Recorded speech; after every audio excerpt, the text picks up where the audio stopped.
This man is Andrew Montgomery, or Monty to some. You may not know him. In fact, most of you won't. He has a love for these wild places. A deep, deep love.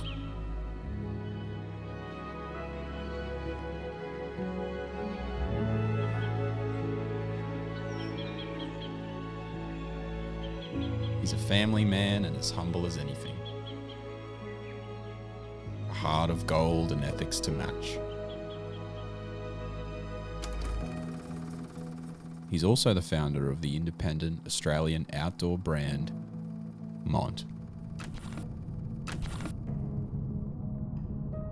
You may be thinking, he doesn't seem like the typical business type. You would be right.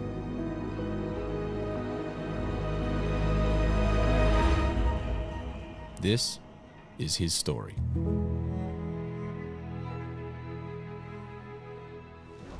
I know, I have been trying to organise my life since 1985, I suppose.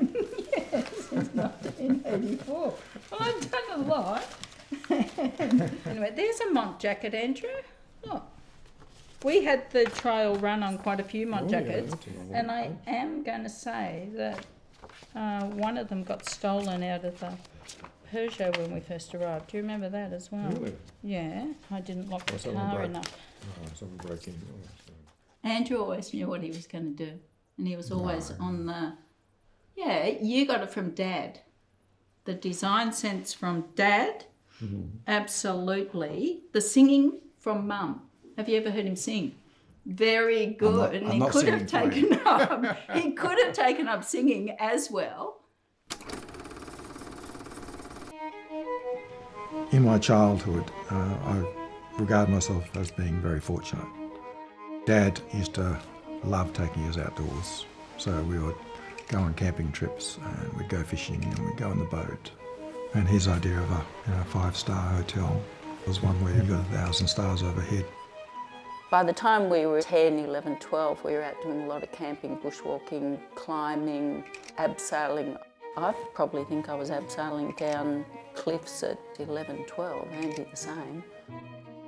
Our love of nature really was engendered by both our parents. Our mum has a quiet part in this as well. She loved being out, but especially our dad. The whole family loved that idea that nature above everything is the important thing that we appreciate and look after. And we grew up with that. It was a very busy household, but Andrew and I were just out and about having a whole lot of fun. When I graduated from high school, I talked my sister and one of my other friends into hopping on our bicycles and riding across to Adelaide. We set off from the Blue Mountains over 2.5 weeks, I think. He phoned home like, I don't know, once a week or something. Andrew was really adventurous, for sure. I'd been caving for years and then started climbing when I was 21, and Andrew was 16, and he was my first climbing partner.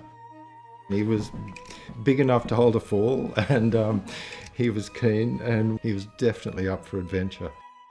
If it wasn't for all those times outdoors and all the adventures we had, I probably wouldn't be in the outdoor industry. Like, Mont wouldn't have started. I'd be off doing something else.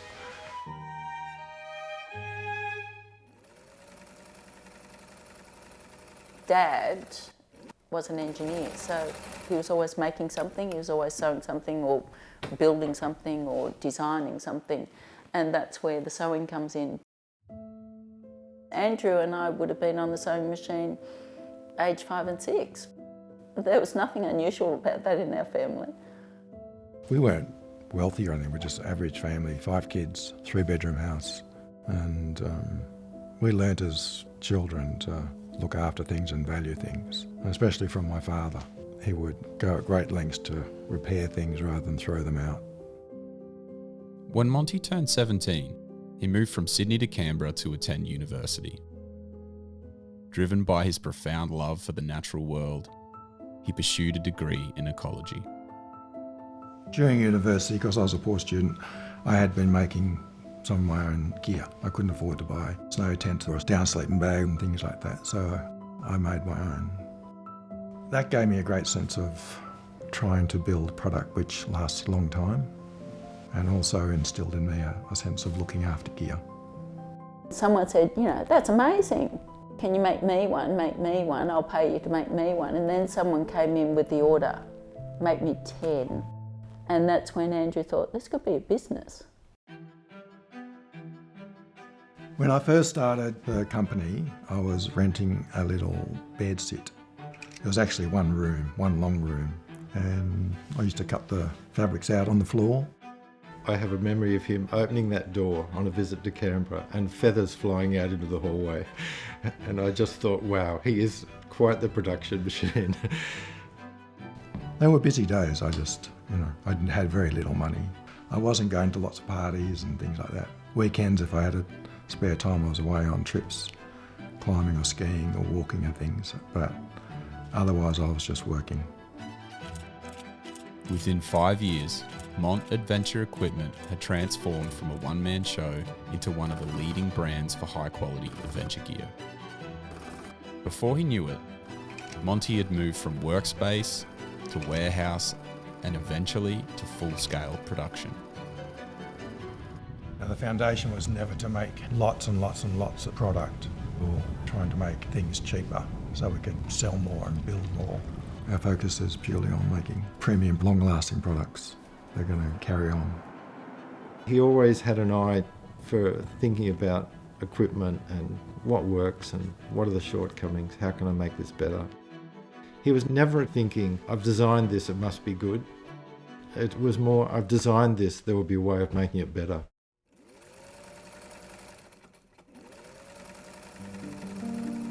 Using gear, you naturally are thinking about, oh, this doesn't work as well as it should. How can I improve it? Sometimes it's the little details which can make a product either work or not work. Just the cut of the jacket, the length of the zip, the way the hood fits, the draw cords, cuffs, things. I love focusing on the finer details to produce something that's fantastic.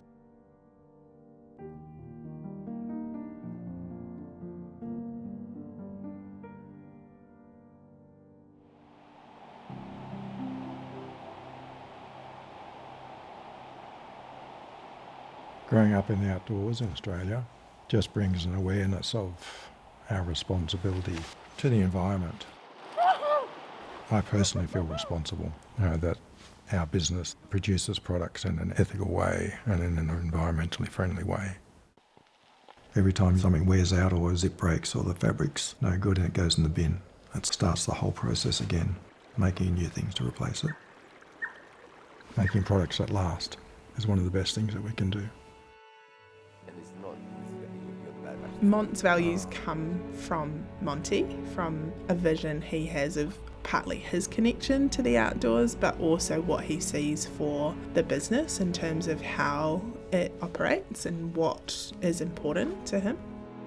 The outdoor industry and the clothing industry are one of the biggest polluters on Earth. So everything that we can do to limit what effect that has on the environment is a win for us.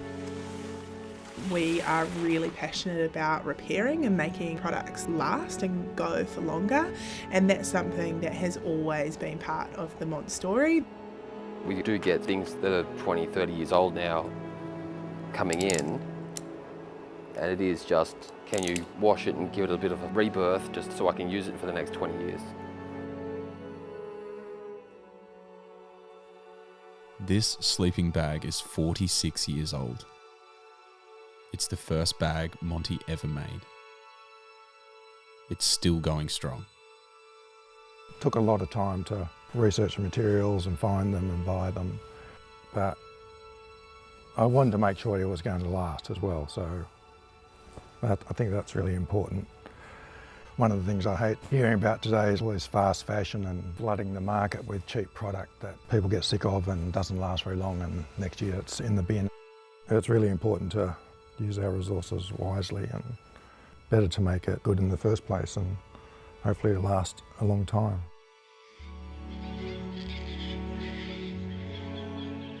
One of the principles of my life, it's about caring for things, and that also flows through to our wild places. It's about looking after our environment and looking after our natural world and respecting it when we're out there. Don't destroy them, because once they're gone, they're gone.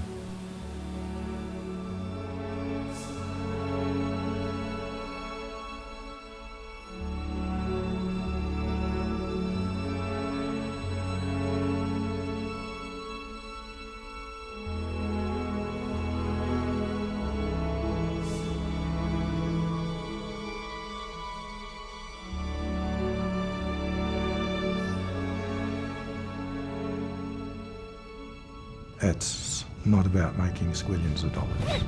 The joy is making great products, long lasting. They're going to serve people in the outdoors for a long, long time. I guess I wouldn't sleep at night if I was making a product which I knew was going to fail 3 years down the track and someone had to go out and buy a new one. That wouldn't make me happy. So, yeah. For most people, the wilderness represents an escape from everyday life. For Monty, it's who he is. It's home. And we're particularly lucky in Australia that we've got places like this to come to. Can be up here in the mountains. Sun's just gone down. And we're all alone, just by ourselves. No one else around.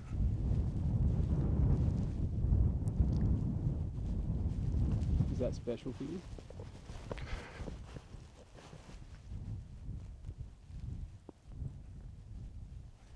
Yeah, that's very special for me.